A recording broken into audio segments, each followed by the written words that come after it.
Hey, so in this video I'm going to be talking about why people act like fools when they know they're not going to be held accountable. It's really important for you to be hip to this shit because I notice some people are not hip to this shit yet. There's certain jobs that will make you hip to this shit. But it has to do with integrity and the structures and systems in this world that make having integrity actually more difficult than not having integrity. Structures and systems that encourage people to let go of their integrity. And we're in the shifting ages, so this shit is really deep and complex. So if you like deep and complex shit, check out my channel, subscribe. You can now be a member to my channel, so members are going to be getting energy healing transmissions from me. This is a spiritual narcissistic abuse channel. You can super chat me. Maybe I'll do some live streams, depending on. Let me know if you guys would like to come to a live stream. Channel's still growing, but you can also check out my digital shops.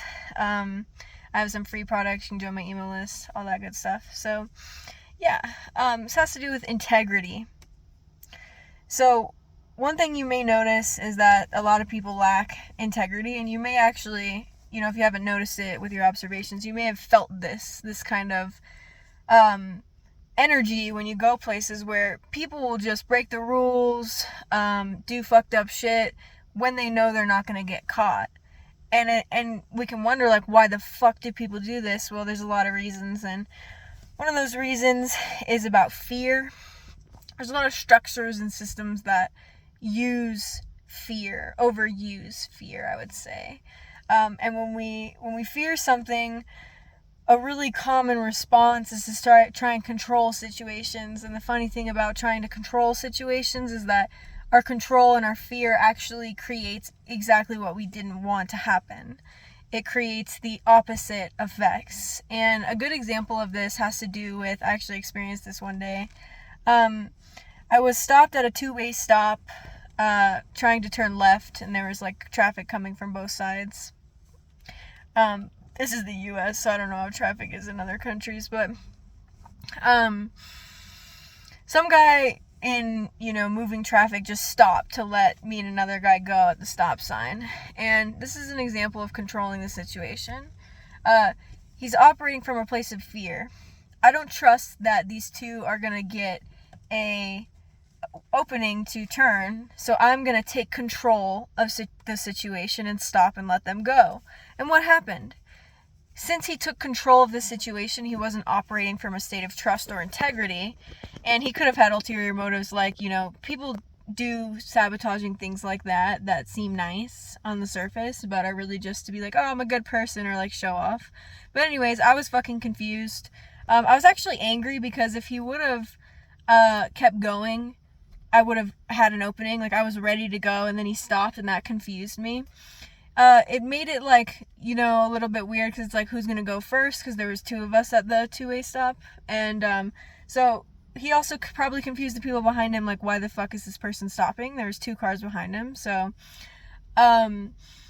you see how him trying to control that situation by fearing something that was not even gonna happen, like we were both gonna be able to go, caused, chaos and stress and disruption for multiple people, me, the people behind him, and maybe the other person. I can't assume how they think or how they felt, but this is just one example of how control creates opposite outcomes. And in his mind, he might feel like the savior or the good guy, but oh shit, sorry.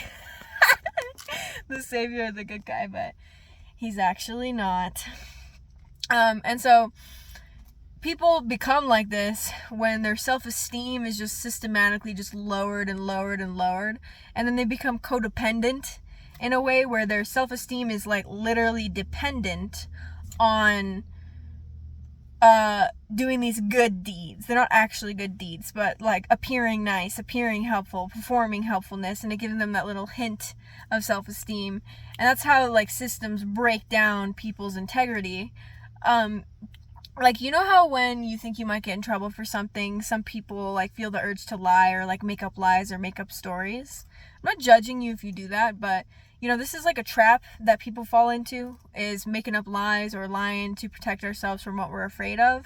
Because it slowly, like, each time we do it, breaks down our integrity.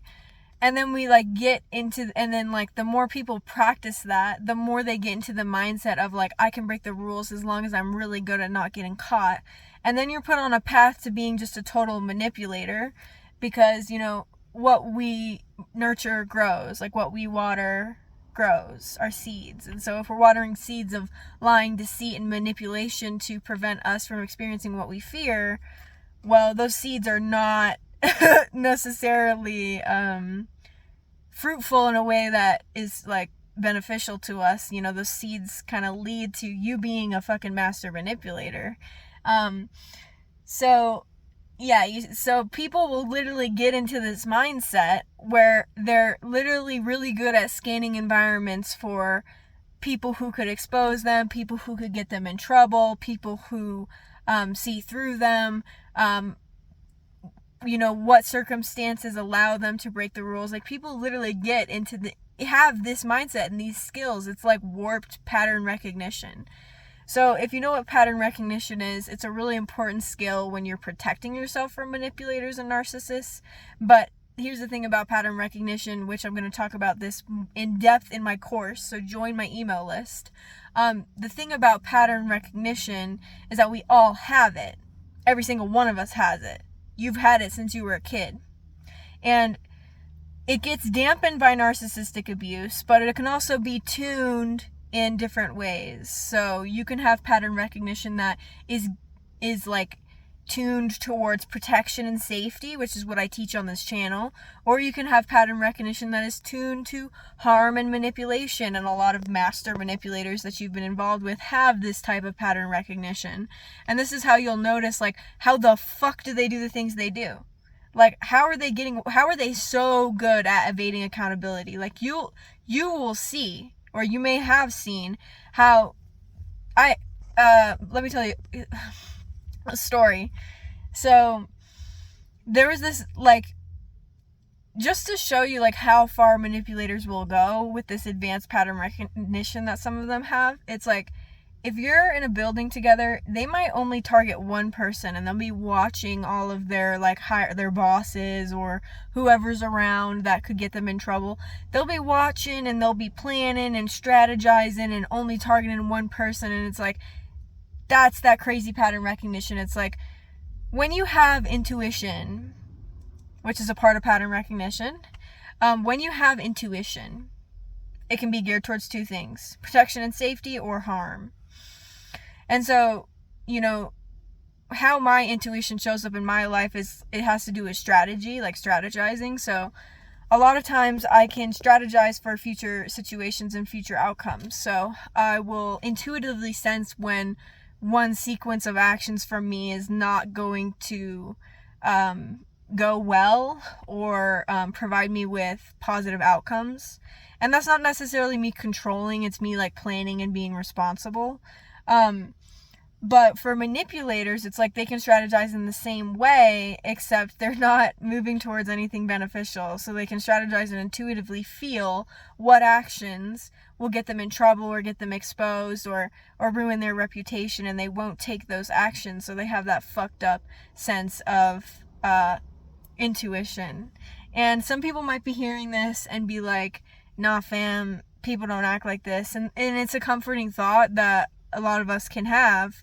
I know when I was 16 and I first started my healing journey, I used to think I had like this perfect childhood, and that was an illusion. It was an illusion that once you heal, you start working through those illusions and you realize like, oh, this shit is not normal. But yeah, it's good to have this awareness of really how truly people can be, because when this type of shit happens to you, you know what to do, right? We can't set boundaries or protect ourselves from something if we don't know what the fuck we're dealing with, right? You cannot set boundaries with something if you don't know what you're dealing with. So one thing I would say, if you are dealing with people like this, is allow yourself to think and learn about them. Like, don't pathologize yourself as overthinking, because, you know, if you're not a manipulator, obviously you don't know how the fuck manipulators act. But if you want to protect yourself from them, you can observe how they act so that you can learn how to strategize and to protect you. So, Yeah, but breaking down the integrity of people. And that has to do with their strategizing, right? If we want to use this as like a larger analogy, if you don't strategize to like how to protect your integrity and protect your spirit, your integrity gets broken, and then I guess people lose sight of the bigger picture, you know what I mean, of that like service to others, and how we can benefit ourselves and others, and that,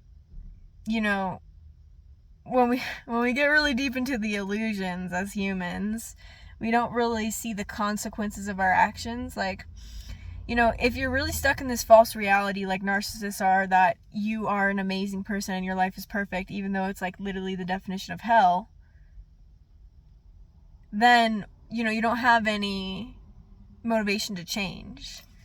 And that's why people like narcissists will not change for you. They don't have the motivation to change because they're in the illusion. The only thing that gives us the power to change and grow is the truth. And the reason why narcissists like are so stagnant, and you'll talk to narcissists, dude, and they will just say the same words. Like 8 years ago, they're still saying the same shit. Like they haven't grown a bit. Why is that? They're always controlling through fear. Themselves, others, their life. And you cannot grow unless you accept the truth. Moment to moment. In psychology, this is called radical acceptance, I think. But moment to moment is how I like to put it. When you're fully in this moment, you get to move on to the next moment. And so what happens is these controlling people who are always evading accountability, it's like not fun being around them, because, and there's nothing wrong with them, right? But like, it's not fun being around them because they're always taking the same actions over and over and over again, and no matter like how you try and tell them it hurts them, they don't care, and they're not listening, because they're not accepting the truth. So really good survival skill: speak your truth, your actual truth. Speak your truth to yourself. I mean, you can speak it to others, you don't have to. It depends on your boundaries, but know your own truth. When I'm really going through a hard time, I notice that I can sometimes get disconnected from my own truth. Like, we want to respect ourselves, like abuse or stressful experiences like generally lowers our self-esteem a little bit. And when we're not like combating those experiences with our coping skills or our positive self-talk or spirituality or whatever makes us feel good, the self-esteem kind of stays low. And so it's really normal. I just want to validate that. It's really normal for your self-esteem to like get a little bit low, and like, that might be something you experience. But the way we can kind of combat that when we're going through a lot is to like give ourselves some respect. So if we're having thoughts like, I can't do this, or like, I'm really struggling with this, we can be like what's really honest? Like, am I struggling, or am I actually doing good? Like, am I actually having a difficult time with this, or am I just like not respecting myself? Like, abusive experiences, traumatic experiences, and trauma doesn't have to be some huge thing. Traumatic experiences lower our self-esteem, so we want to get back to our truth and our self-respect, and that allows us to take actions and like move forward with clarity and empowerment. So yeah, thank you for watching this video. This is why people act like fools when no one's looking. They have systematically trained their pattern recognition to have this warped moral compass. In spirituality, I've heard it said this way: it's like the heart, when it goes upwards, when it's the heart chakra, when it's flipped upwards towards the crown, it's like, that's like alignment with like the light and positive higher forces. But when the heart chakra gets inverted down towards the lower chakras, is then when people are controlling, fearing, always like after these like material things, that kind of primal nature. And inversions are a big thing in narcissistic abuse, right? That's another reason why they don't change, and why they're like totally okay with their behavior when people do things that are way out of integrity, is that their things are inverted completely. Like, there's a whole web of things that are inverted, where it's like, you'd think that it's like respect no longer means respect. Respect means to like force people to obey you, which is literally disrespect. What are some other ones? Needing to rest means you're ungrateful. when actually like resting is like honoring your body. I got some videos. Check out my Inversions playlist. But yeah, thank you for watching. Check out all the memberships and stuff, my shops, and like, subscribe, and leave me a comment. I'd love to hear from you. I'll see you in the next one.